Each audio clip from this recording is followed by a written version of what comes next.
नमस्कार मित्रों, धर्म मीमांसा में आप सबका स्वागत है। इधर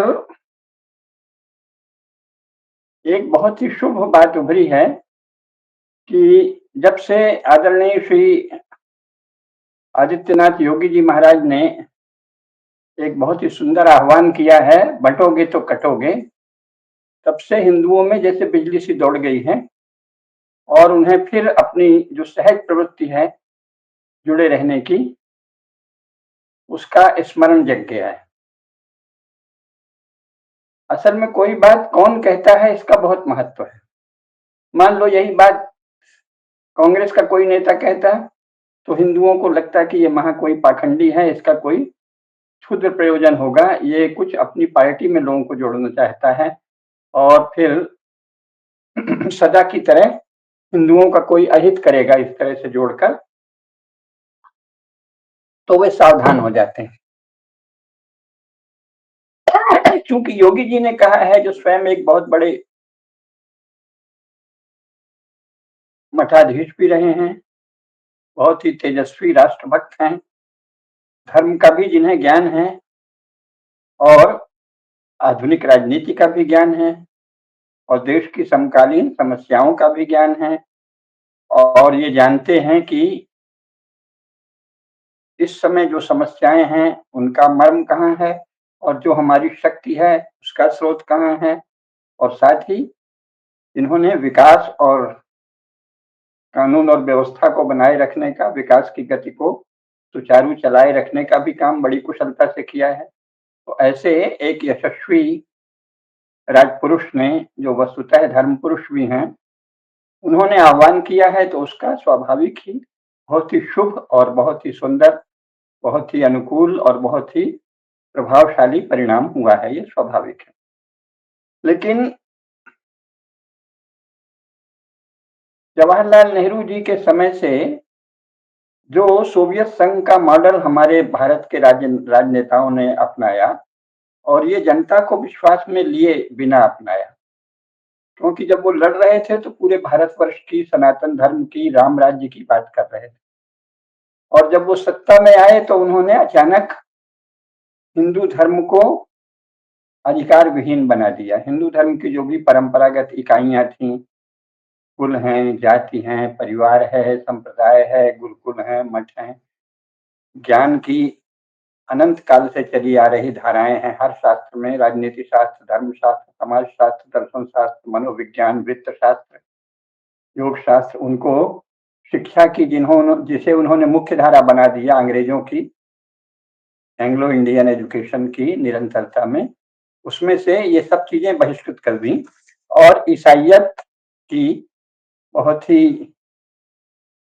मोटी मोटी बातें और हिंदू धर्म के विरुद्ध जो ईसाई मिशनरियों ने विश्वमन किया था, उन सब बातों को शिक्षा की मुख्य धारा का, विशेषकर ह्यूमैनिटीज का, मानविकी का आधार बना दिया। साइंस में तो वो विवश थे, तो यूरोप में जो साइंस के क्षेत्र में पिछले 150-200 वर्षों में सत्य का अनुसंधान हुआ है उसे तो देना पड़ेगा, नहीं तो अप्रतिष्ठित हो जाएंगे।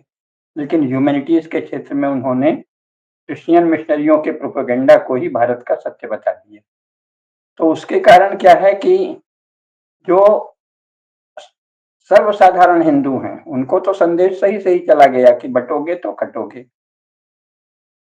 लेकिन जो पढ़ने लिखने वाले या सोशल मीडिया में सक्रिय या बौद्धिक क्षेत्रों में सक्रिय लोग हैं, लेकिन कांग्रेस राज के समय से जिन्हें आलसी और प्रमादी बना दिया गया है कि बस नेताओं के नारे को दोहराओ और अफसरों की चाटुकारिता करो और किसी तरह कुछ पद, पुरस्कार और प्रतिष्ठा पालो और उसका फिर रौब मारो समाज में, तो रौब पाने का जो तरीका हो गया है नेताओं की चाटुकारिता और प्रशासकों की चाटुकारिता, उसके चलते बौद्धिक क्षेत्र में कोई परिश्रम ही नहीं बचा है।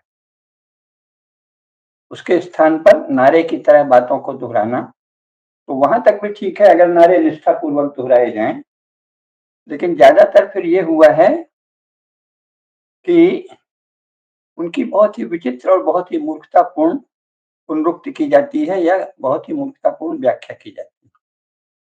तो अब जो बटोगे तो कटोगे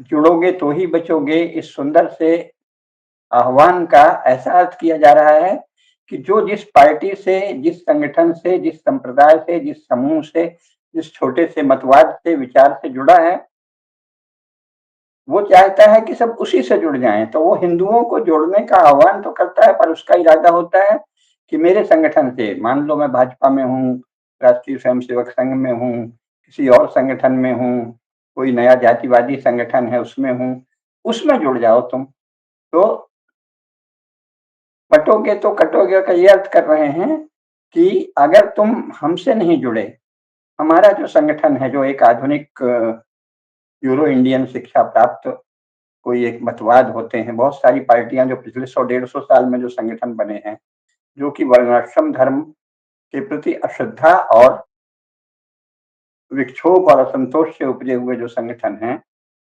और जो हिंदू समाज को यूरो क्रिश्चियन प्रारूप के अनुसार रीऑर्गेनाइज करना चाहते हैं, पुनः संगठित करना चाहते हैं, इसकी पहचान ईसाइयों की इकाइयों जैसी या मुसलमानों की इकाइयों जैसी बनाना चाहते हैं, या कम्युनिस्टों की इकाइयों जैसी, जिसमें आइडियोलॉजी मुख्य हो जाती है, विचारधारा के नाम पर पॉलिटिकल आइडियोलॉजी, जो थोड़े से लोगों का विचार होता है, वो मुख्य हो जाती है, और उस राजनीतिक मतवाद के शीर्ष लोगों के प्रति निष्ठा को ही समाज के प्रति निष्ठा बता दिया जाता है।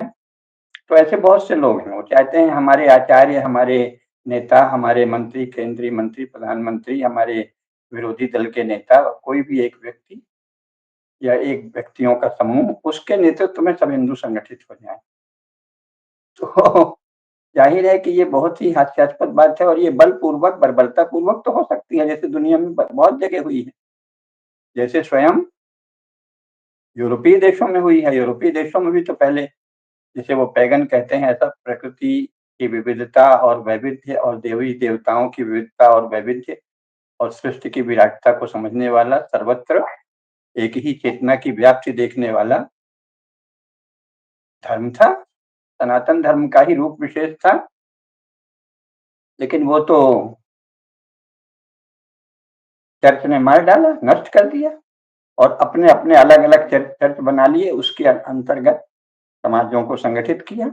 तुम रोमन कैथोलिक हो जाओ, तुम प्रोटेस्टेंट हो जाओ, तुम लुथेरियन हो जाओ, तुम अमुकवाद, अमुक सेवेंथ डे एडवेंचरिस्ट हो जाओ, काल्विनिस्ट हो जाओ, ऑर्थोडॉक्स हो जाओ, ईस्टर्न ऑर्थोडॉक्स हो जाओ, वेस्टर्न ऑर्थोडॉक्स हो जाओ, सीरियन चर्च के अधीन हो जाओ, तो अमुक चर्च के, चर्च ऑफ इंग्लैंड के अधीन हो जाओ, तो चर्च ऑफ फ्रांस के अधीन हो जाओ, तो church of United states of America में सैकड़ों चर्च हैं, उनमें से अलग अलग चर्च के अधीन हो जाओ। ये उन्होंने बलपूर्वक एक धारा बहा दी, और जो पुराने अत्यंत प्राचीन काल से सृष्टि की विविधता और उपासना रूपों की विविधता को मानने वाले जो ज्ञान प्रवाह थे, साधना प्रवाह थे, उनको नष्ट कर दिया, बलपूर्वक, बर्बरता पूर्वक, क्रूरता पूर्वक, नृशंसता पूर्वक नष्ट किया। उसका इतिहास सर्वविदित है।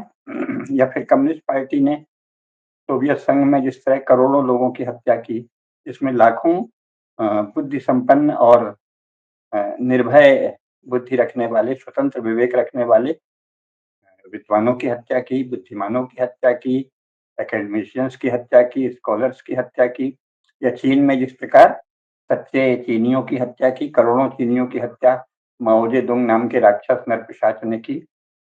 तो उस तरह का कोई एक संगठन, कोई एक पार्टी, कोई एक तंत्र, कोई एक समूह अपना मतवाद थोप दे, भारत में भी क्यों नहीं संभव है? जैसे हिटलर ने वहां थोप दिया था, या चर्च ने यूरोप के अलग अलग देशों में थोप दिया है, और आज तो वहां उसी का बोलबाला है। या जैसे मुसलमानों में जो शिया है, उसने शिया पंथ को थोप दिया है, उसके भी अलग अलग बहुत से संप्रदाय हैं उनको, या सुन्नियों के बहुत से संप्रदाय हैं, उसमें से जो संप्रदाय जहाँ शक्तिशाली है, वो दूसरे को मार डालता है, काट डालता है, या मारने को समाज में बहुत से लोगों को प्रोत्साहित करता है ना? तो वैसा ही हिंदुओं में से भी जो आधुनिक शिक्षा प्राप्त हैं, जिन्होंने इस्लाम को देखा है, ईसाइयत को देखा है बहुत ध्यान से, या कम्युनिज्म को देखा है, और उससे प्रेरणा प्राप्त करके हिंदू धर्म में भी कुछ उसी तरह का मतवाद फैला दें, यानी एक नया हिंदुत्व, नया हिंदू संगठन बन जाए, केवल उसका चले, उसी हिंदू संगठन का चले, और किसी का नहीं चले, ये कोशिश हो रही स्वाभाविक है, क्योंकि दुनिया में एक दूसरे से देख के सीखते हैं। और सच ये है कि यहाँ प्रशंसा तो करते रहते हैं दूसरों की, अपनी प्रशंसा छोड़ के ये जो आधुनिक बौद्धिक हैं, वो सारे संसार की प्रशंसा करते हैं और उसकी सच्चाई नहीं बताते। चीनियों का कितना गुणगान गाते रहे हैं हमारे बौद्धिक, और राहुल गांधी अभी तक गा रहे हैं। और चीन का सत्य कितना बीभत्स है, कितना भयंकर है, कैसी पैशाचिकता है वहाँ, कैसी हत्याएं होती हैं जरा भी स्वतंत्र विवेक रखने वालों की। विद्यार्थियों को मारा गया, किसानों को मारा गया, मजदूरों को मारा गया, व्यापारियों को मारा गया, जिसके पास थोड़ा भी धन है उसको मारा गया, हत्याएं की गई, तड़पा तड़पा कर मारा गया। उसको छिपाते हैं। चीन ने पता नहीं कितनी प्रगति कर दी, यहाँ बड़े बड़े नेता पैदा हो गए। यहाँ तक कि जयप्रकाश नारायण ने भी कई बार चीन की प्रशंसा कर दी। बाद में जब उन्हें चीन का सच पता चला रामस्वरूप जी वगैरह के लेखन से, तब थोड़ा चुप हुए। तो हमारे नेता ज्यादातर व्यावहारिक ज्ञान में अत्यंत निपुण है। विश्व में किससे क्या संबंध बनाना है, किससे कौन से समीकरण साधने हैं, क्या रिश्ता बनाना है, इसमें बहुत निपुण है। देश के भीतर भी किससे क्या समीकरण बनाना है, चुनाव कैसे जीतना है, सत्ता में कैसे आना, इसमें बहुत निपुण है। लेकिन बौद्धिक विषयों में अधिकांश नेता लगभग अनपढ़ हैं, मूर्खों की सी बातें करते हैं।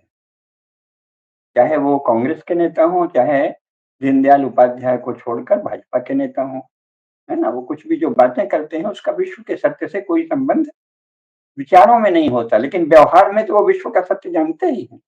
जैसे राहुल गांधी को चीन की असलियत तो पता ही है, और ये मालूम है कि हम उससे कमीशन खा लेंगे, कुछ संबंध बना लेंगे तो उससे हमको बहुत ज्यादा धन मिलेगा, फिर इसके द्वारा हम कांग्रेस पार्टी के लिए बहुत बड़ा धन, मतलब हमारे अपने पास बहुत धन हो जाएगा, वो जरूरत पड़ने पे पार्टी के काम के लिए खर्च करेंगे, वोट पा जाएगा, पावर में आ जाएंगे। तो व्यावहारिक ज्ञान तो रखते ही है कि कौन से काम से हमको दलाली या कमीशन या हिस्सा मिलेगा, कैसे हमारे पास धन आएगा, धन का हम कैसे प्रभाव करके वोट में जीत जाएंगे, इसमें सारे नेता चतुर हैं। लेकिन इतने झूठ बोलने की तो आवश्यकता नहीं है। चीन के विषय में जो झूठ बोलते हैं उसको हम केवल उनकी लोभ वृत्ति और राष्ट्र निरपेक्षता से नहीं जोड़ेंगे, उससे अज्ञान से भी जोड़ेंगे। आखिर इतना बड़ा झूठ, जैसे स्वयं जवाहरलाल कहते थे कि रूस में किसान और मजदूर राज करते हैं, तो जवाहरलाल नेहरू को या तो सचमुच ज्ञान नहीं था, या वो बहुत ही धूर्ततापूर्वक झूठ बोल रहे थे। या चीन का माओ जेडुंग का गुणगान करते थे जहां हत्याएं हो रही थी किसानों की। तो राहुल गांधी लेकिन ऐसा लगता है कि अज्ञान में बोलते हैं, उनको चीन का सच पता नहीं है, किसी ने कुछ बता दिया वही बोलते हैं। ऐसे जापान के विषय में कितनी महिमा गाई जाती है, जापान ये जापान वो। भारत के जो तथाकथित बौद्धिक हैं उनको भारत से या हिंदू समाज से छोड़ के बाकी सबसे प्रेम है।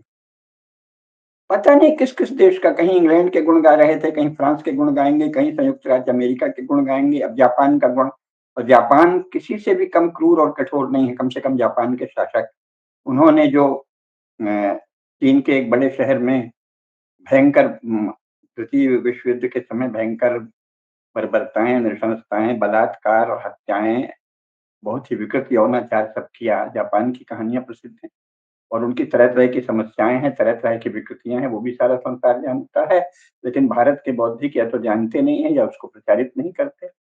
अमेरिका की इस समय क्या हालत हो रही है, अब तो सोशल मीडिया के कारण बहुत लोग जान गए हैं, अन्यथा अमेरिका तो लोगों के सपनों में बसा था। ज्यादातर कम्युनिस्ट पार्टी के जो बड़े बड़े बौद्धिक हैं और कम्युनिस्ट समर्थक बड़े बड़े प्रोफेसर हैं, उनके बेटे बेटियां संयुक्त राज्य अमेरिका में ही जाकर पढ़ते हैं या किसी पश्चिमी यूरोपीय देश में पढ़ते हैं। निंदा करेंगे उनको पूंजीवादी कह के और अपने बच्चों को वहीं भेजेंगे। तो वो जो उनका निजी भ्रष्ट आचरण है, दुराचरण है, छल है, देश से निरपेक्षता है, वो अलग बात है। लेकिन ज्ञान की भी कमी है, क्योंकि इतना झूठ बोलने की कोई आवश्यकता नहीं है। इतना झूठ बोले बिना भी आप कुछ न कुछ कमाई कर सकते हो दूसरे देशों से। और सच बोलो तो कहने क्या है, भारत के पास ही बहुत धन है, और धन का भी धन के लिए तो कोई धन नहीं कमाता। आखिर अगर स्वयं उपनिषदकार के शब्दों में कहें या महर्षि याज्ञवल्क्य के शब्दों में कहें तो क्या है, न नवा अरे मैत्रेयी वित्तस्य कामाय वित्त प्रियो भवति, आत्मनस्तु कामाय वित्त प्रियो भवति। धन के लिए कोई धन नहीं कमाता। अपने विषय में जो भी आप समझते हैं कि ये मेरा लक्ष्य है, ये मेरा काम है, ये मेरे लिए सुखकर है, ये मेरे लिए यशोवर्धक है, ये मेरी समृद्धि का पर्याय है, मेरे लिए यही शान है, यही गरिमा है, यही गौरव है, यही मेरा उत्कर्ष है, इसी से मेरा बड़प्पन दिखेगा। ये जो सोचते हैं, उसके लिए धन कमाते हैं। धन के लिए धन संसार में कोई नहीं कमाता। धन से कुछ पाना चाहता है, सुख-सुविधा, आनंद, यश, साधन। धन को तो कोई नहीं खाता। वो कहानी प्रसिद्ध है ना कि राजा को वरदान दिया कि जो जिसको छू देंगे वही सोना हो जाएगा। तो फिर वो बड़े खुश हुए और अंत में जब आए तो रोटी को छुए तो रोटी सोना हो जाए, बेटी को छुए तो बेटी सोना हो गई। फिर फपक-फपक के रोने लगे, पत्नी सोना हो गई, सब सोना ही सोना। तो विलाप करने लगे, छाती कूटने लगे, फिर जाके उन्हीं देवता से प्रार्थना की कि अपना वरदान वापस ले लो, कि जिस चीज़ को छुओगे वही सोना हो जाएगा, है ना? उसकी बजाय हमको थोड़ा साधारण रहने दो। तो नवा अरे मैत्रेयी वित्तस्य कामाय वित्तप्रियो भवति, आत्मनस्तु कामाय वित्तप्रियो भवति। धन के लिए किसी को धन पे प्रिय नहीं होता। कुछ लोगों को कुछ इतने जड़मति होते हैं, इतने तामसिक होते हैं, इतने बुद्धि से मंद होते हैं, इतने अविकसित होते हैं कि उन्हें ये बात भी पता नहीं रहती। लेकिन औसत लोगों को ये बात पता है। जिनको पता नहीं रहती वो तो बिल्कुल ही विमूढ़ होते हैं। वो सोचते धन चाहिए, धन चाहिए, धन चाहिए, क्या चाहिए? धन चाहिए। धन का क्या करेंगे पता ही नहीं, फिर धन छोड़ के मर जाते हैं। फिर लड़के-लड़कियाँ जो हैं वो विलासिता, अय्याशी, सट्टा, दुराचरण आदि करते रहते हैं। हैं? तो आपने धन धन कमा के क्या किया? अपने घर में भी पाप बढ़ाया, अपना जीवन भी अकारत किया। लेकिन औसत लोगों को ये पता है कि धन हम किसी प्रयोजन के लिए कमाते हैं। धन मकान बनवाएँगे, बच्चों को पढ़ाएँगे, माने अपना परिवार और अपना जो जिसको अपना मानते हैं उनको पढ़ाएँगे, उनको सुख साधन देंगे और फिर कुछ दान दक्षिणा देंगे, तो यश होगा। और अगर धर्म की बुद्धि हुई तो यज्ञ आदि अनुष्ठान आदि भी करेंगे तो उससे भी यश होगा और धर्म भी होगा। धन के लिए धन कोई नहीं कमाता। तो इसका मतलब कि ये जो लोग जो भारत के नेता और भारत के नेताओं से ज़्यादा भारत के बौद्धिक जो हिंदू धर्म और हिंदुस्तान या हिंदू स्थान या हिंदू भूमि या भारतवर्ष को छोड़ के बाकी सारे संसार की प्रशंसा करते हैं, वो केवल धन के लिए नहीं करते, दलाली के लिए नहीं करते, कुछ अज्ञान भी बहुत गहरा है। चीन अच्छा है, जापान अच्छा है, रूस अच्छा है, अमेरिका अच्छा है, फलाना अच्छा है, ढिकाना अच्छा है, भारत अच्छा नहीं। ऐसे अभागे भी भरे पड़े हैं। और वो फिर हिंदुओं को उपदेश देते हैं, देखो चीन जैसे हो जाओ, देखो जापान जैसे हो जाओ, देखो अमेरिका जैसे हो जाओ। और अगर सचमुच उनको अमेरिका में जाके रहने कहा जाए तो कुछ दिन में रोने लगते हैं। और चीन में कहा जाए तो हाय हाय करके भाग आएंगे और मौका मिलेगा तो भाग आएंगे, नहीं तो वहां मार डाले जाएंगे, कत्ल कर दिए जाएंगे, है ना? रूस में बहुत से लोग गए, उनमें से कई लोग यातना शिविर में भेज दिए गए, मर गए। जर्मनी में जो हिटलर के समय में गए उनमें से कई वहीं मार डाले गए। यहूदी बस थोड़ी मारे गए, अन्य लोग भी मारे गए जो उनके विरोधी थे। तो अज्ञान से भी कई बार प्रशंसा होती है। अगर उनको खुद वहां भेज दिया जाए, अच्छा पाकिस्तान बहुत अच्छा है, जाओ पाकिस्तान, तो या तो तिलमिला के भाग जाएंगे या कहेंगे नहीं नहीं ये मतलब नहीं, हम तो अपने देश से प्रेम करते हैं। अरे तुम अभागे, अपने देश से प्रेम करते हो तो देश से क्या प्रेम करते हो? सुकून जो मिला हुआ है बस वही ना, बाकी तुमको इस देश में कोई गुण ही नहीं दिखता, इस देश की कोई विशेषता ही नहीं दिखती। विशेषता को भोग रहे हो। जो यहाँ उदारता है, जो यहाँ शांति और सुव्यवस्था है, जो यहाँ कानून का सम्मान है, जो यहाँ मानव धर्म है, एक दूसरे का एक सीमा से अधिक विरोध नहीं है, कम से कम बात-बात में हत्या नहीं करते हिंदू लोग किसी की, उसका तुम लाभ उठा रहे हो। कटु से कटु बोल दो तो वो बहस करने लगेंगे, लेकिन तुमको मारेंगे नहीं। तुम तो मारने उतारू हो जाते हो, हिंदू नहीं मारता। तो इसका लाभ उठा रहे हो निजी तौर पे, लेकिन इस लाभ को, जिस सद्गुण का लाभ उठा रहे हो, उसको भी तुम अभागे संज्ञान नहीं लेते, प्रशंसा नहीं करते। और इस भारत भूमि में वो कौन-सी साधना हज़ारों लाखों वर्षों से हुई है जिससे ऐसा परिवेश बना है जो दुनिया में कहीं नहीं। इतनी उदारता, इतनी करुणा, इतनी मानवता, इतनी न्याय भावना, अ, इतना बौद्धिक विमर्श का आग्रह है, इतना बुद्धि के प्रति सम्मान, इतना विद्या के प्रति सम्मान, इतना सदाचार के प्रति सम्मान, इतना दुराचार के प्रति तिरस्कार तो विश्व में और कहीं नहीं है। सब जगह लोग अपने-अपने पक्ष में। क्रिश्चियन चर्च तो जहाँ जो है उसमें अधिकांश जो सेंट हैं, वो हत्यारे और दुष्ट रहे हैं और उनको सेंट कह दिया। भारत में तो कोई धर्म का क्षेत्र का व्यक्ति थोड़ा भी गड़बड़ी करे तो हिंदू सबसे पहले उससे नाराज हो जाते हैं, जो होना ही चाहिए, उचित ही है, उसका तिरस्कार करेंगे। हालांकि आधुनिक जो क्रिश्चियनाइज्ड हिंदू हैं, जो कम्युनिस्ट हिंदू हैं, वो ये नहीं करते। वो तो अपने पंथ का कोई धर्म के नाम पर कोई महा दुष्ट व्यक्ति हुआ, धूर्त व्यक्ति हुआ, तो उसी के चेले बन जाते हैं। लेकिन सामान्य औसत धर्मनिष्ठ सदाचारी हिंदू धर्म के पीठाधीश्वरों में अगर कोई आचरणगत दोष हो तो उसकी निंदा करता है, या उसको पसंद नहीं करता कम से कम। तो ऐसा ये देश है इतना श्रेष्ठ, इसका संज्ञान ही नहीं लेते।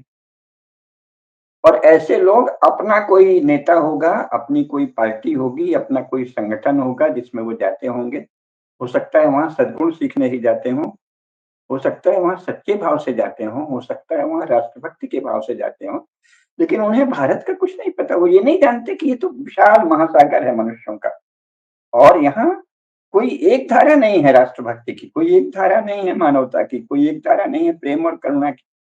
हमारे इतने संप्रदाय हैं, इतनी धाराएं हैं, सभी उसकी उपासना कर रहे हैं। तो इतना विशाल देश है, संपूर्ण यूरोप के बराबर है, सोवियत संघ या रूस को छोड़ के।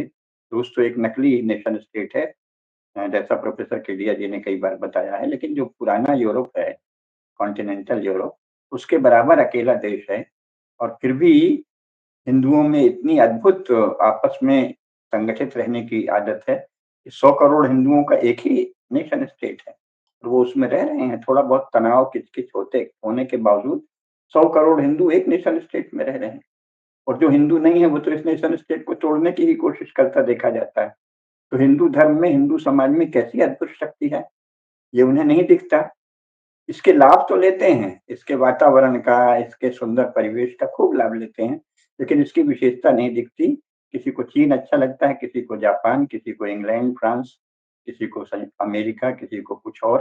तो ऐसे अभागे लोग हैं, ये तो है। लेकिन इसके साथ जो मुख्य बात है कि जो एक अच्छा नारा दिया है योगी जी ने कि बंटोगे तो कटोगे और जुड़ोगे तो बचोगे, उसमें से निकला है, उसका भी एक दुरुपयोग हो रहा है कि बंटोगे तो कटोगे, देखो इसलिए तुम आओ हमारे संगठन में आ जाओ, आओ मेरी पार्टी में आ जाओ, मेरे संगठन में आ जाओ।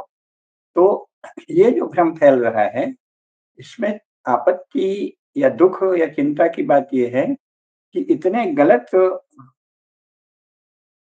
प्रचार से, इतने भ्रामक दृष्टि के प्रभाव से, इस बात को इतना ज्यादा फैलाने से प्रयोजन की सिद्धि नहीं होगी, बल्कि और ज्यादा हिंदू बट जाएंगे। क्यों? क्योंकि करोड़ों वर्षों का, लाखों वर्षों का संस्कार है हिंदुओं में कि प्रत्येक व्यक्ति के भीतर परम सत्ता का अंश है, चेतना है, स्वतंत्रता है बुद्धि की।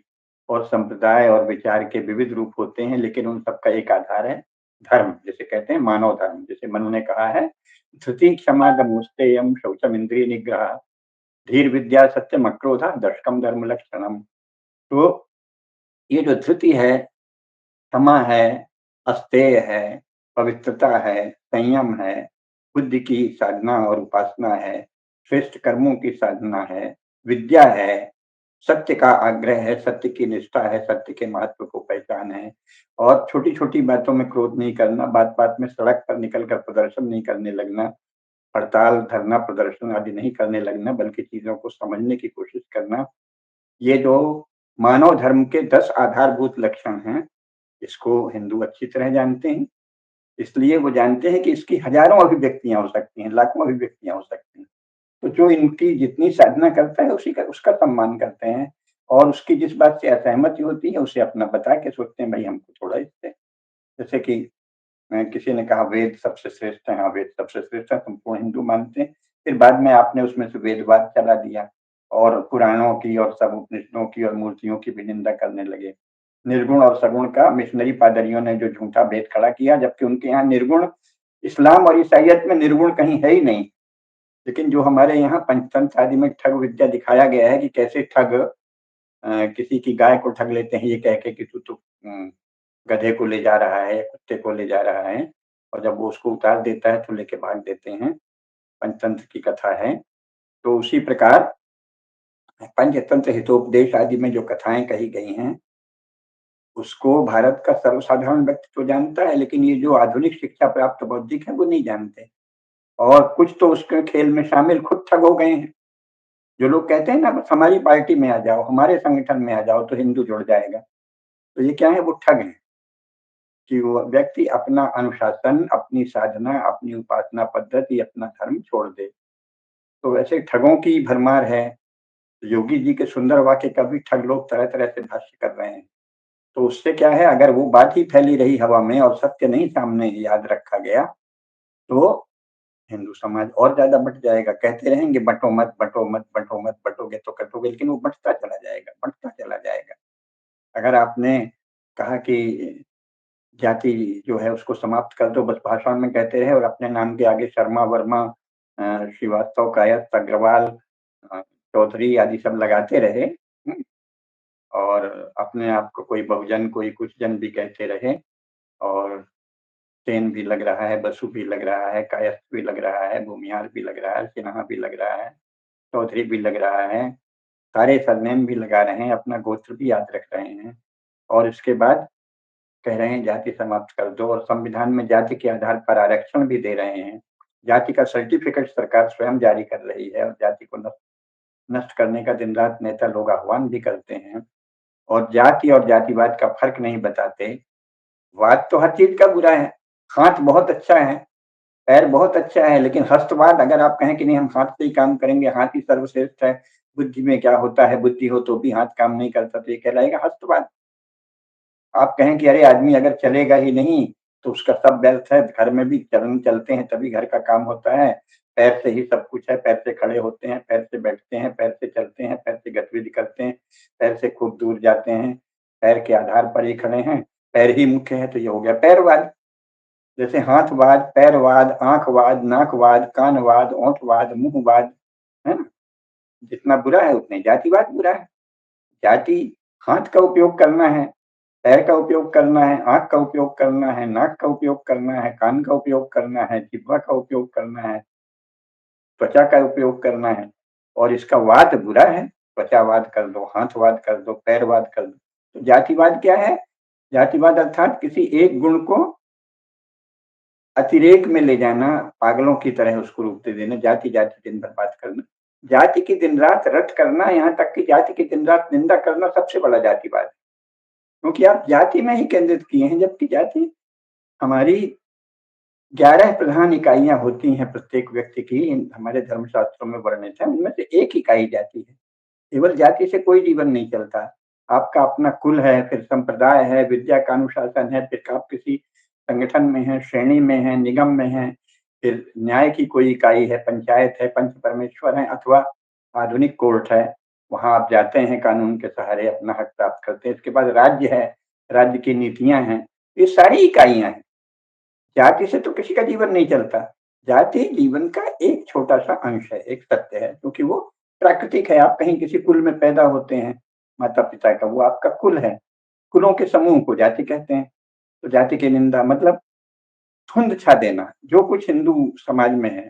संप्रदायों की निंदा, यहाँ तक कि अब ऐसे-ऐसे मूर्ख लोग हो गए हैं कि वो कहते हैं कि क्या बात है, एक तिथि पर सर्वसम्मत क्यों नहीं होते? अरे! हिंदू समाज का यही तो सौंदर्य है कि एक कहता है कि हम उदया तिथि को मानेंगे, उसके पूरे शास्त्र हैं उस पर। सूर्योदय के समय कौन-सी लग्न है और कौन-सी तिथि है, इसका महत्व है, सर्वविदित महत्व है। लेकिन दूसरा कहता है कि भाई लग्न का तो ठीक है, लेकिन तिथि अगर दिन के अधिकांश समय में जिस दिन ज़्यादा है, हम उसको मानेंगे। जैसे आज कुछ लोग आज एकादशी मान रहे हैं, क्यों? उदय के समय एकादशी नहीं थी, लेकिन दिन में एकादशी काफ़ी दिन में है।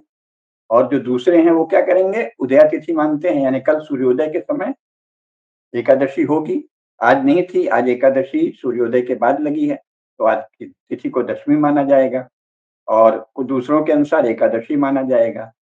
जो लोग उदया तिथि मानते हैं तो उदय काल में कल एकादशी तिथि रहेगी, तो वो कल एकादशी मनाएंगे।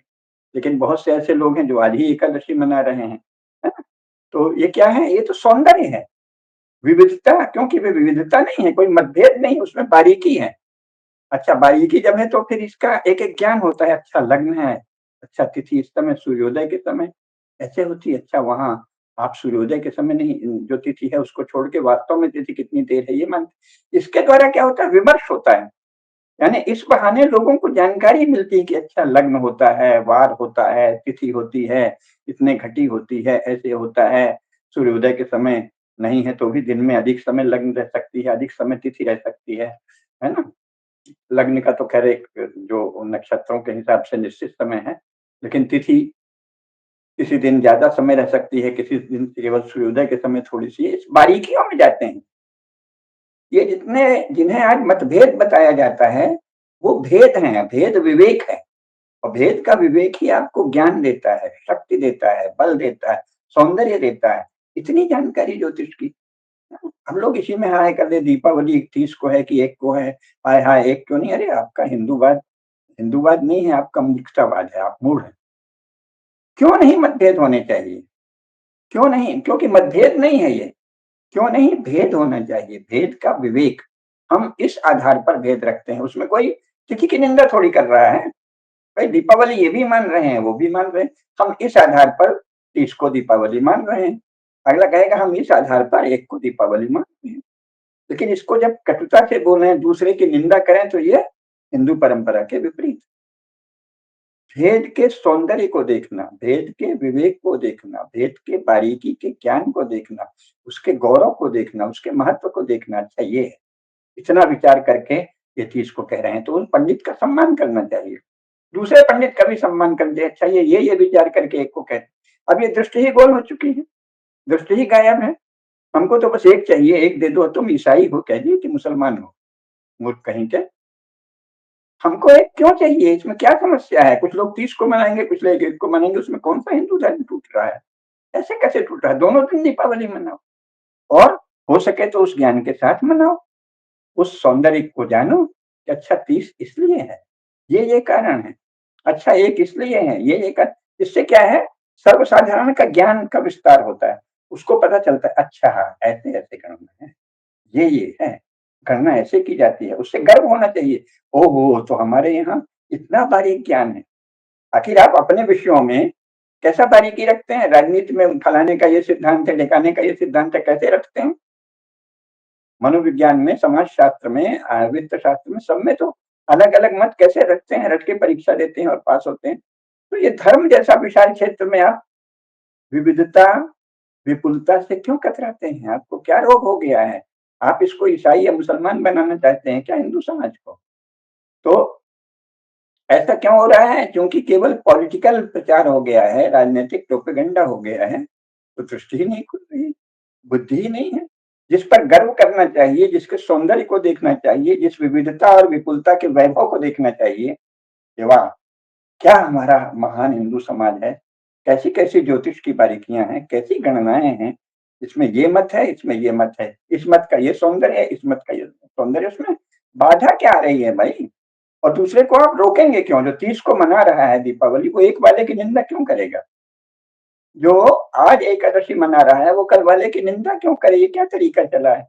इतनी असहिष्णुता, अपने से भिन्न मत, भले वो धर्म से भरपूर है तो भी हमसे भिन्न है, उसकी निंदा, ये जो सोशल मीडिया में चल गया है, ये तो पाप है और ये तो ईसाई या मुसलमान बन जाना है। विविधता का सम्मान तो ये कौन कर रहा है? खैर ये विषय सहारा से इसलिए लिए थे कि पहले ये जान लें कि बाँटता कौन है? हिंदुओं को कौन बाँटता है? तो आप इतिहास में देखें, तो इतिहास में जब हम देखेंगे, तब पता चलेगा कि वास्तव में हिंदुओं को किसने बाँटा है? किसने बाँटा है? हमारे यहाँ शैव थे, वैष्णव थे, शाक्त थे, जैन थे, बुद्ध थे, बौद्ध थे, इतने सारे संप्रदाय थे, वो तो कभी नहीं बँटे आपस में जब तक धर्मबोध से संपन्न शासक जहाँ हैं और धर्मबोध से संपन्न मनीषियों का सम्मान है, बड़े-बड़े संतों का, महात्माओं का, ज्ञानियों का, आचार्यों का जहाँ सम्मान है, वहाँ तो कभी नहीं। और बँटा कब है? पहली बार हिंदू ज्ञात इतिहास में कब बँटा है? जब मुसलमान कुछ बने, हिंदुओं से ही मुसलमान बने, लालच में, असीम भोग की लालसा में, धन को दूसरे का धन हड़प लें, धर्म का विवेक छोड़ दें, धर्म-अधर्म कुछ नहीं सोचना पड़े, बस माल हड़प लो, लूट, माले-गनीमत लूट लो, हैं? दूसरे की पत्नी पे, बहू पे, बेटी पे नज़र जाए, उसको लूट लो, भोग कर लो। तो हिंदू धर्म, हिंदू रहोगे तो कुछू होगी, निंदा होगी, घृणा होगी, तिरस्कार होगा, अपमान होगा, दंड भी मिलेगा। अगर हिंदू समाज जागृत है तो पंच परमेश्वर पंचायत से दंड मिलेगा। राजा दंड देगा, बहुत कठोर विधान है, तो मुसलमान बन जाओ, उसमें बस मुसलमान बन जाओ, अल्लाह ताला वगैरह थोड़ी देर बोल लो दिन में 5 बार, इसके बाद जो चाहो भोग विलास करो, ये भी भूल जाओ कि कुरान में क्या लिखा है। नशा भी करो, भले कुरान में वर्जित है, जो जो कुरान में वर्जित है वो भी करो, जो कुरान में अगर कोई ऐसी बात कही है जिसके द्वारा लूट के माल को सहारा मिलता है, माल गनीमत मिलता है, लूट का प्रोत्साहन मिलता है, उसको करो चुन के। कहोगे ये कि एकमात्र किताब है जिसका खुद आसमान से आई है और अल्लाह ताला ने दिया है, और उसकी उसकी भी बात चुन के मानोगे, चुन के नहीं मानोगे। तो ऐसे लोग, और ज्यादातर लोग तो पढ़े भी नहीं कुरान और मुसलमान बन गए। क्यों? बताया गया कि चाहे जितनी औरत भोग लो, दूसरे का माल छीन लो, दूसरे की स्त्री छीन लो, ये इसको मजहब कहा जाएगा। तो ऐसे लोग जब बने तो पहले तो वो बुद्धि से भ्रष्ट हुए, लेकिन चलो वो तो हो गए, सीधे मुसलमान बन गए। हिंदू कैसे बटे? राज्य के लोभ से। मान सिंह स्वयं धर्मनिष्ठ थे, धर्मात्मा थे, ज्योतिष विद्या और बहुत सी भारतीय विद्याओं की उन्होंने प्रतिष्ठा की, और अकबर से मिल गए। क्यों? महाराज जसवंत सिंह, जो लोग मिले हैं जोधपुर के, जयपुर के, आमेर के, जो भी नरेश, बहुत सारे नरेश मिले अकबर से, कुछ तो औरंगजेब से भी मिले, तो वो क्यों मिले? राज्य के लोभ से। तो हिंदू पहली बार कैसे बटा है? राज्य के लोभ से। राज्य के लोभ से, राज्य लिप्सा से, राज्य अपना अपना स्वयं का राज्य फैलाने के लोभ से हिंदू बटे हैं पहली बार ज्ञात इतिहास में, निकट इतिहास में। हिंदू कैसे बटा है? साधारण हिंदू तो तब भी धर्मनिष्ठ थे, जो मान सिंह के साथ थे वो भी, जो महाराणा प्रताप के साथ वो भी, लेकिन हिंदुओं को बांटा कैसे गया? मान सिंह राज्य के लोभ से, अपना राज्य बचाए रखने और बढ़ाने के लोभ से अकबर के साथ चले गए, और जिनमें धर्मनिष्ठा थी, राष्ट्रभक्ति थी, वो महाराणा प्रताप अलग रहे, तो हिंदू बटा। तो ज्ञात इतिहास में हिंदू सबसे पहले बटा है राज्य के लोभ से, राजपुरुषों के आचरण, जिन्होंने उसको बड़ी गरिमा दे दी, हमारा कुल, हमारा अब, हमारा वैभव, हमारा राज्य, और दूसरे का कुल, तो वो भी तुम्हारे रिश्तेदार थे, तुम भी सूर्यवंशी क्षत्रिय, वो भी सूर्यवंशी क्षत्रिय, आप दूसरे का राज्य लूट लेंगे? किस हिंदू धर्म के किस शास्त्र में लिखा है? और आप इसको अपने राज्य को फैलाने के लिए अपने ही सनातन धर्म के किसी अनुयायी के राज्य को नष्ट कर देंगे, मुसलमान को दे देंगे जीत के। तो ये क्या है? राज्य के लोभ से राजपुरुषों ने, राजन्य वर्ग ने, राज नेता जो आजकल बन गए हैं, पहले राजपुरुष या राजन्य वर्ग या राजा लोगों ने हिंदू धर्म को बांटा। तो हिंदू धर्म को किसने बांटा है? राजपुरुषों ने। राजपुरुषों ने हिंदू धर्म को बांटा, हिंदू समाज को बांटा है। धर्म तो कभी बंटता नहीं है, हिंदू धर्म के अनुयायियों को बांटा है। इसके बाद आप आधुनिक काल में देख लीजिए, तो कांग्रेस के बहुत से लोग क्रांतिकारी तो सारे देश के लिए लड़ रहे थे, उनको तो कोई निजी लाभ नहीं था, उन्होंने तो अपने जीवन की बलि दे दी, जीवन को न्यौछावर कर दिया। लेकिन जो अपने परिवार, अपना घर बढ़ाने के लिए कि अंग्रेजों से दोस्ती कर लो और इन जैसा ये कहें कभी कभी प्रदर्शन कर दो, कि उनका विरोध भी दिखा दो, मिली भगत का विरोध, नूरा कुश्ती, उसके लिए कांग्रेस बनाई। तो कांग्रेस के उन राजपुरुषों ने जो अपने निजी सुख के लिए अंग्रेजों का साथ ले रहे थे और अंग्रेजों से मिली भगत करके नकली विरोध दिखा रहे थे, उन्होंने हिंदू समाज को बांट दिया। क्रांतिकारियों के क्रांतिकारी जो वास्तव में हिंदू समाज की, भारतवर्ष की सेवा कर रहे थे, उनके प्रति विरोध बता दिया कि नहीं नहीं ये तो हिंसा करते हैं, नहीं नहीं हम तो इनके साथ नहीं है। और इसमें सबसे ज्यादा तो गांधी का रोल है। तो गांधी जी ने हिंदू समाज को सबसे ज्यादा बांटा। क्यों? उन्होंने क्रांतिकारियों के, यानी जो वीरता का जो सबसे बड़ा प्रतिमान है भारत में, जो विश्व का सबसे अधिक वीर समाज हिंदू समाज है, उसकी वीरता को ही नकार दिया। वीरता को नकार के और कहा कि नहीं हम तो अंग्रेजों के, ब्रिटिश साम्राज्य के सबसे वफादार सैनिक हैं और हम आजीवन ब्रिटिश साम्राज्य की सेवा करेंगे, और ब्रिटिश साम्राज्य की रक्षा और ब्रिटिश साम्राज्य के हित का पोषण में ही हमारा हित है। गांधी, जवाहरलाल नेहरू, ये सब क्या थे? ब्रिटिश साम्राज्य का पक्ष ले रहे थे। नेताजी सुभाष चंद्र बोस जब राष्ट्र के लिए, राष्ट्रहित के लिए, शुद्ध राष्ट्र की भावना से, जब उन्होंने कहा कि ये अंग्रेज तो आउटसाइडर और स्ट्रेंजर हैं, बाहरी और अजनबी हैं, इन्होंने छल पूर्वक भारत में कब्जा कर लिया है, इनका क्या लेना देना भारत से, अंग्रेजों की का कोई भूमिका ही नहीं है भारत में, तो ये आउटसाइडर और स्ट्रेंजर हैं, बाहरी और अजनबी हैं, इनको हम मार भगाएंगे। और मार भगाने के लिए, चूंकि अचानक इन्होंने धोखे से बहुत शक्ति ले ली है, तो मार भगाने के लिए हम क्या करेंगे? मार भगाने के लिए हम जो इनके शत्रु हैं उनसे सहयोग लेंगे, जैसा राजनीति कहती है। तो जर्मनी, जापान सबसे सहयोग लिया। तो जवाहरलाल ने कहा, एक झूठा मतवाद रच दिया कि नहीं नहीं, वो एलाइड फोर्सेस जो हैं वो ही सत्य का हैं, और हिटलर तो, अरे हिटलर तो क्या, जापान भी तो था, सुभाष चंद्र बोस भी तो थे, वो तो नहीं किसी यहूदी का संहार कर रहे थे। आपको हिटलर से क्या मतलब? आपको तो नेताजी सुभाष चंद्र बोस से मतलब रखना चाहिए। तो नेताजी सुभाष चंद्र बोस कौन सा कोई नस्लवाद चला रहे थे कि यहूदी विरोध चला रहे थे? आपने उनका विरोध क्यों किया? तो जवाहरलाल ने कहा कि हम नेताजी सुभाष से लड़ने जाएंगे कोहिमा के मोर्चे पर। तो ये क्या है? गांधी और नेहरू ने हिंदू समाज को बांट दिया। हिंदू समाज को दूसरी बार जो बड़ा बंटवारा हुआ वो किसने बांटा? राजनेताओं ने। हिंदुओं को तो पता भी नहीं था। सियालकोट में तो हिंदू सबसे ज्यादा रह रहे थे, बहुत सारे। लाहौर में संस्कृत की पाठशालाएं चलती थी, पेशावर में आर्य समाज के भवन थे, और हवन यज्ञ आदि सब होता था, वेदों की पढ़ाई होती थी। पाकिस्तान जिसे आप कहते हैं उसके बड़े बड़े शहरों में, उसको मजहबी उग्रवाद की सेवा में किसने दे दिया? गांधी और नेहरू ने। क्यों दे दिया? अंग्रेजों के इशारे पर। तो हिंदुओं को किसने बांटा, किसने मरवाया, किसने काटा? गांधी और नेहरू ने, यानी राजनेताओं ने। तो बार बार कौन बांटता है?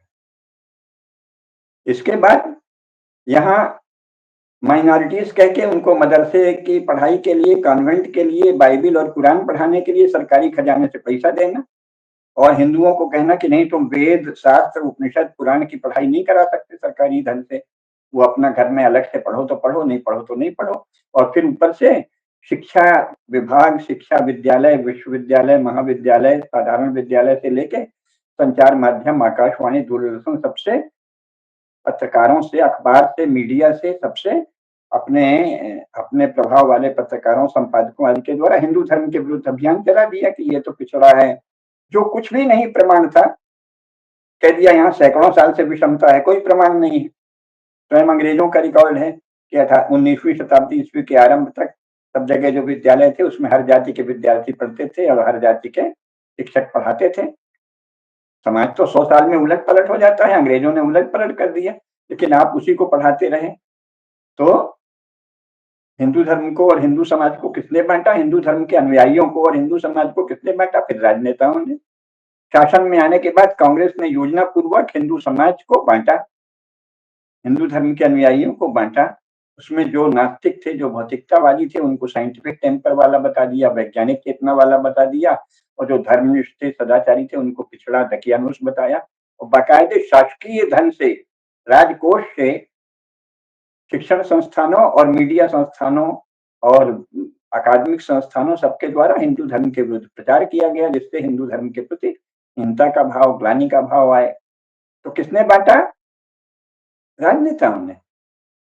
तो हिंदू समाज को बांटता कौन है? राजनेता ही हिंदू समाज को बांटते हैं। आज तक का रिकॉर्ड है, इतिहास है। हिंदू समाज को बांटते हैं राजनेता। कौन से राजनेता? जो धर्मबोध से रहित हैं, जिनमें धर्मबोध नहीं। तो बांटती है राजनीति, बांटते हैं राजनेता, बांटते हैं राजपुरुष, और जोड़ता कौन है? धर्मबोध, जिसको मनु द्वारा प्रतिपादित दशकम धर्म लक्षणम का धर्मबोध है, मानव धर्म का ज्ञान है, जिसको धर्म का ज्ञान है, धर्मशास्त्रों का ज्ञान है, उस धर्म का ज्ञान है जो इतना विराट है, जो इतनी विविधता को गुंजाइश देता है कि आप शैव, शाक्त, वैष्णव कुछ भी हो सकते हैं। आप उपासना की ये पद्धति भी अपना सकते हैं, सगुण या निर्गुण, दोनों में कोई भेद नहीं है। आप देवताओं की पूजा करें या ना करें, तो सीधे परमेश्वर की पूजा करें, उसमें कोई भेद नहीं है, क्योंकि सब एक ही परम सत्ता के अलग अलग अंश हैं, अलग अलग रूप हैं, अलग अलग बोध रूप हैं, अलग अलग चिन्मय ज्योतियां हैं, जिनकी साधना करते हैं आप तो आपको साक्षात्कार होता है। इतने सारे गुरु हैं, तो अधिकार भेद और पात्रता भेद से अलग अलग गुरु अपने अपने शिष्यों को ज्ञान देते हैं। ये जिस समाज में बोध है वो धर्मबोध से संपन्न समाज है। तो जोड़ता कौन है? इतने वैविध्य, इतनी विराटता, इतनी विविधता, इतनी बहुलता, इतने उपासना के रूप, इतने जीवन के रूप, और फिर भी उनका एक सर्वव्यापक अनुशासन क्या है? मानव धर्म, दशकम धर्म लक्षणम, सत्य, अहिंसा, संयम, सदाचार, आस्तिकता, अस्तेय, है ना, ये उसका आधार है। तो कौन जोड़ता है? धर्मबोध। तो बांटती है राजनीति, जोड़ता है धर्मबोध। ये सदा याद रखना चाहिए। अगर आप धर्मबोध पर बल नहीं देते, कोई भी शासक, कोई भी पार्टी, कोई भी संगठन शासन में है या विपक्ष में है, अगर वो धर्म बोध पर बल नहीं देता तो वो हिंदू समाज को बांट रहा है। भले वो हिंदू हिंदू का नारा लगाए और भले वो हिंदू की समीक्षा या आलोचना करे, दोनों ही हिंदू समाज को बांट रहे हैं। तो योगी जी ने जो कहा उसमें तो चूंकि वो स्वयं एक मठ के अधिपति हैं, मठाधीश्वर हैं, तो वो तो जानते हैं ना कि ऐसे सैकड़ों हजारों मठ हैं भारत में और उसमें उपासना की हजारों पद्धतियां हैं और उनमें आपस में कितना प्रेम है। आप देख लीजिए कि गुरु गोरखनाथ के शिष्य जो हैं वो कोई दूसरे गुरु के शिष्यों से कैसे मिलते हैं, प्रेम से मिलते हैं। यहाँ तक कि रैदास पंथी कबीर पंथियों से भी प्रेम से मिलते हैं, शैवों और वैष्णवों से भी प्रेम से मिलते हैं। विविध संप्रदाय हैं, उपासना के विविध रूप हैं, कोई दत्तात्रेय को मान रहा है, कोई ब्रह्मा जी के को ज्यादा मान रहा है, कोई भगवान कृष्ण का ज्यादा भक्त है, भगवान राम का कोई दूसरा भक्त है, कोई दुर्गा माता का, कोई लक्ष्मी माता का, कोई सरस्वती माता का, लेकिन सब जानते हैं कि हम अपने लिए, अपने प्रयोजन विशेष, अपने संस्कार विशेष, अपने चित्त की संरचना विशेष, अपनी पात्रता विशेष, अपने बोध का स्तर विशेष, अपने बोध की वृत्ति विशेष के कारण ये साधना कर रहे हैं, लेकिन अन्य लोग भी उसी परम सत्ता की, सर्वव्यापी परमात्मा की साधना कर रहे हैं, ये जानते हैं। तो मठाधीश होने से उनको तो पता है, इसीलिए वो कह रहे हैं बटोगे तो कटोगे। शैव वैष्णव शाक्त या पार्टियों के नाम पर भी अगर बटोगे तो कटोगे। तो उसमें एक तरह से कांग्रेस पार्टी के भी जो धर्मनिष्ठ हिंदू हैं, सदाचारी हिंदू हैं, उनके लिए आह्वान छिपा है कि भाई तुम पार्टी में चाहे जिस रहो लेकिन धर्म को मत भूलना। मौका लगने पर धर्म का पक्ष लेना, धर्मबोध से संपन्न रहो, फिर तुम कांग्रेस में भी रहो, कहीं भी रहो, लेकिन अगर धर्मबोध से संपन्न हो तो अंत में तुम धर्म को पुष्ट करोगे। जैसे महामना मदन मोहन मालवीय ने किया है, जैसे सबसे पहले लोकमान्य तिलक, लाला लाजपत राय, विपिन चंद्र पाल ने किया, जैसे श्री अरविंद ने किया, जैसे महामना मालवीय राजर्षि पुरुषोत्तम दास टंडन ने किया, जैसे डॉक्टर संपूर्णानंद, रविशंकर शुक्ल, कैलाश नाथ काटजू ने किया, द्वारिका प्रसाद मिश्र ने किया, जैसे जगजीवन राम ने किया। इस तरह से तुम विविधता को जानोगे, उपासना के बोध के रूपों के विराट सौंदर्य को, ऐश्वर्य को जानोगे, तो तुम जुड़े रहोगे, बटोगे नहीं। बटोगे तो सबसे पहले आप इस तरह से आपस में ही एक दूसरे को प्रहार करोगे, चोट करोगे या अनजाने ही शत्रु के हस्तक बनोगे। तो ये जानना चाहिए कि बटोगे तो कटोगे का अर्थ ये है कि आप धर्मबोध से यदि संपन्न हैं, विराट विस्तार जो है परम सत्ता का, परमेश्वर का, वो कितने रूपों में व्यक्त होता है, उसकी साधना के रूप, उसकी मान्यता के रूप कितने विविध हैं, लेकिन सबके एक एक अनुशासन है, सत्य, रीत, यज्ञ, है ना, अस्तेय, संयम, पवित्रता, आंतरिक पवित्रता, बाहरी पवित्रता, ये जो दशकम धर्म लक्षण है, धृति, क्षमा, दम, अस्तेय, पवित्रता, इंद्रिय निग्रह, धी, विद्या, सत्य और अक्रोध। और फिर इसी का विस्तार, कहीं 21 गुण हैं, कहीं 11 गुण हैं, लेकिन आधारभूत मानव धर्म, यानी मानव धर्म को, धर्म बोध को, मानव धर्म केवल सनातन धर्म में कहा है, केवल मनुस्मृति में मानव धर्म की बात कही। ईसाइयत और इस्लाम में मानव धर्म कहीं नहीं है, कम्युनिज्म में मानव धर्म कहीं नहीं है, यूरोप के किसी भी विचार में मानव धर्म की, मानवता की कोई बात नहीं है। तो जो बदमाश लोग हैं वो कहते हैं इंसानियत इंसानियत, इंसानियत का कोई विचार हिंदू धर्म से बाहर कहीं नहीं। इंसानियत एक शब्द या एक नारा है दूसरों को ठगने के लिए, लेकिन इंसानियत, इंसानियत में, इंसान इंसान में आधारभूत एकता क्या है? वो है परम तत्व की, परम सत्ता की, चिन्मय रूप की, सर्वव्यापी ईश्वर की, घट घट में बसे राम की, जो अंतर्यामी है और जो बहिर्यामी भी, उसके बोध से एकता होती है ना। ये है मानव धर्म की एकता का आधार, जो केवल सनातन धर्म में है और कहीं नहीं है। दूसरों को भी हम प्रेरणा देते हैं कि आप भी मानव धर्म अपना लो, आप भी आधारभूत जो धर्म है, जिन्हें अंग्रेजी में यूनिवर्सल ह्यूमन वैल्यूज कहते हैं, तो यूनिवर्सल ह्यूमन वैल्यूज तो आज तक केवल हिंदू धर्म में मान्य है, केवल सनातन धर्म में। तो यूनिवर्सल ह्यूमन वैल्यूज जहाँ है उसमें विविधता, विराटता, बहुलता है और उसके मूल आधार सबको स्पष्ट है। भाई सबको सत्य बोलना होगा, सबको वीरता करनी होगी, सबको अहिंसा यानी दूसरों के प्रति द्रोह का अभाव रहेगा। शत्रु को मारेंगे भी तो उससे द्रोह नहीं है, उसकी दुष्टता से द्रोह है, और पाप से उसके पाप को नष्ट करना है ना। तो ये सब बोध जहाँ है वही सनातन धर्म है। धर्म बोध से संपन्न रहकर ही हिंदू समाज जुड़ेगा। आज तक हिंदू समाज बटा है तो राजनेताओं, राजपुरुषों, राजाओं और राजन्य वर्ग के कारण, और एक है तो धर्मबोध के कारण। तो ये ध्यान रखना चाहिए कि धर्मबोध से जो संपन्न है वही एकता को बढ़ाता है। जो धर्मबोध से रहित है वो विखंडन को बढ़ाता है। तो कैसे बटे हैं हिंदू? राजनीति के कारण, राजपुरुषों के कारण, राज्य लिप्सा के कारण, राज्य के लोभ के कारण। अभी भी पार्टियां राज्य के लोभ से हिंदू धर्म का जो सत्य है उसको नहीं मानती। यहाँ तक कि जो पार्टियां हिंदू वोट से बनी हैं उनमें भी हिंदुओं के साथ जो अन्याय होता है उसकी बात नहीं हो रही। भारत का राज्य हिंदू धर्म को भी संरक्षण देगा जैसा वो इस्लाम और ईसाइयत को देता है, ये तक अभी तक संविधान में नहीं जोड़ा गया है। एक दिन का काम है, संसद की किसी भी बैठक में ये हो सकता है। इसी संविधान में उसका निहित है। भाग 4 अनुच्छेद 38 में आप एक उपबंध जोड़ सकते हैं या 39-40 में एक संशोधन कर सकते हैं, जैसा मैंने अपनी पुस्तकों में बार बार दिखाया है। और लोगों ने भी पुस्तकों लिखी हैं, मेजर उपाध्याय जी हैं जो उन्होंने भी लिखी है कि मौन संविधान, इन विषयों में संविधान मौन है, जहां मौन है वहां उसको मुखर कर दो। जिन विषयों में भारत के मुख्य समाज, बहुसंख्यक समाज के धर्म को संरक्षण देने के विषय में भारत का संविधान मौन है तो आप उसमें जोड़ दो, कोई रोक थोड़ी है।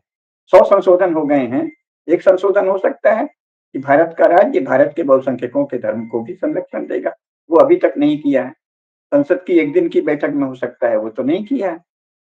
तो अभी तक हिंदू धर्म के प्रति न्याय की कोई बात ही नहीं उठी है संसद में, और किसी भी पार्टी ने हिंदू धर्म के साथ अन्याय होता रहा है 77 वर्षों से, 47 के बाद आज तक, ये तो किसी ने उठाया ही नहीं है बात आज तक।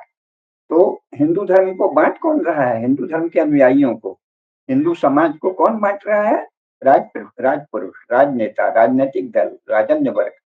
आज तक हिंदू समाज बटा किससे है? राजनीति से, राजन्य वर्ग से, राज्य की लिप्सा से। राज्य की लिप्सा का ऐसा भय है, पता नहीं किससे भय है कि एक साधारण सी बात नहीं कहते कि जैसे सारे संसार में प्रजातंत्र में बहुसंख्यकों का धर्म या बहुसंख्यकों का रिलीजन ही संविधान का और राज्य का आधार है, ऐसे भारत में भी होगा। इतना कहना तो दूर, ये भी नहीं कह रहे हैं कि भारत के बहुसंख्यकों के धर्म को भारत का राज्य उतना भी संरक्षण दे जितना वो अल्पसंख्यकों के मजहब और रिलीजन को देता है, ये भी नहीं कह रहे हैं लिखित में। तो कौन बांट रहा है हिंदू समाज को? राजनेता, राजन्य वर्ग, राजपुरुष, राजनीति, राजनीतिक दल। और हिंदू समाज जुड़ेगा कैसे? धर्म बोध से, धर्म की साधना से, धर्म की विराटता के बोध से। वो कहां से आएगा? शास्त्रों के अध्ययन से, गुरु की शरण में जाने से, साधना करने से, बारंबार शास्त्र सुचिंतित पुनि पुनि लेखिए, है ना?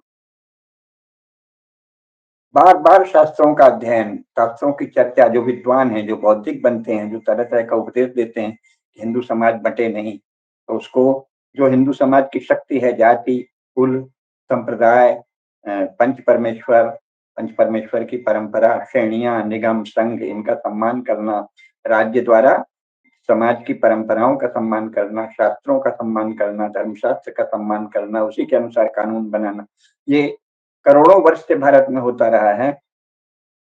15 अगस्त 1947 के बाद भारत के राज्यकर्ताओं ने इस व्यवस्था को नष्ट कर दिया और अभी सभी पार्टियां एंग्लो क्रिश्चियन व्यवस्था लागू किए हुए हैं।